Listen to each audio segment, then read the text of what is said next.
আঠা লাগলে পরে ছাড়ে না, গোলে মালে তিরিশ করো না, গোলে মালে তিরিশ করো না।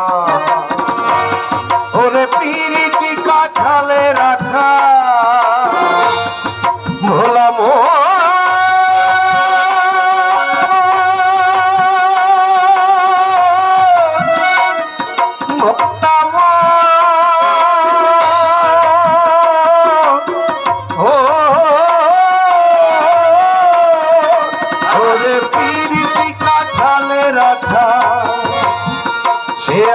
লাগলে পরে ছাড়ে না, গোলে মালে করো না, গোলে মালে পিরিতি করো না।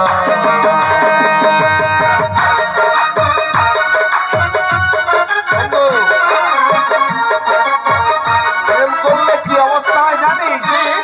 ওই চিটে গুড় দেখেছিস? পিঁপড়ে পড়লে আর নড়তে পারে না, এও ঠিক তাই নাকি? হ্যাঁ, তাহলে জগডুমুরের ফুল ও সে আলেক লতার ভাবনা জেলে করলে পিরিত জীবের পক্ষে ভুল।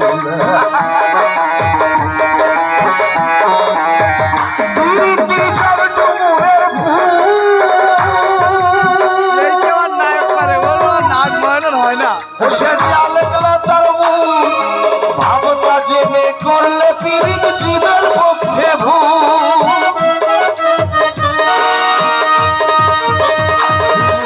জাতের বিচার করতে গেলে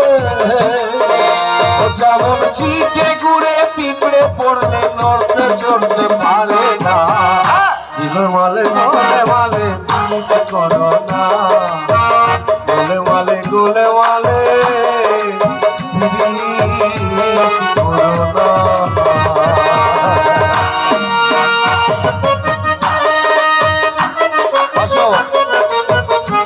প্রেম করে এক ব্রাহ্মণের ছেলে কি করেছিল জানিস? সালা ভোপার মেয়ের পা দিয়ে জল তাহলে বলছি কি, আর তুমি বলছো ভাবলাম। এক ব্রাহ্মণের ছেলে সে যে বড়ই খিটকেলে,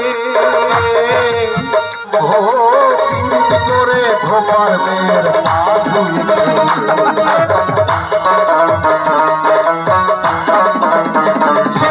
ব্রাহ্মণের ছেলে ও সে যে বড়ই খিটকেলে, পিরিত করে ভোপার মেয়ের পা ধুয়ে ফেলে।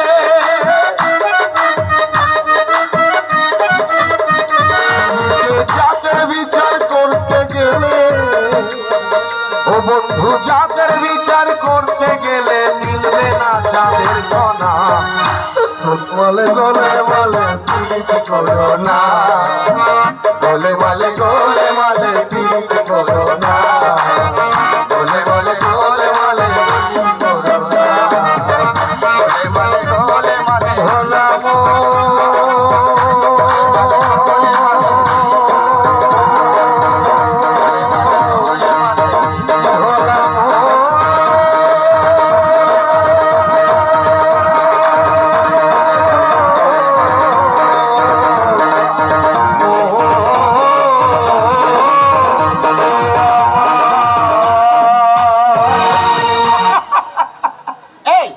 সত্যি সত্যি কোনোদিনই বিয়ে করবো? সালা মদ খেতে সময় পাইনি, বিয়ে করবো? তাছাড়া মাতালকে কেউ মেয়েই দেবে না। ও কথা বলছিস কেন? নয়নের সঙ্গে তোরই তো বিয়ে হওয়ার কথা ছিল, কিন্তু তুই নিজে বিয়ে না করে আমার ঘাড়ে চাপিয়ে দিই। ভাগ্য বুঝলি, ভাগ্য ছাড়া বহু মেলে না। আমার ভাগ্যে ছিল নয়নকে চাওয়া, আর তোর ভাগ্যে ছিল পাওয়া, তাই পেয়েছি। চল বাউল গান শুনে গে চল। হ্যাঁ তাই চল।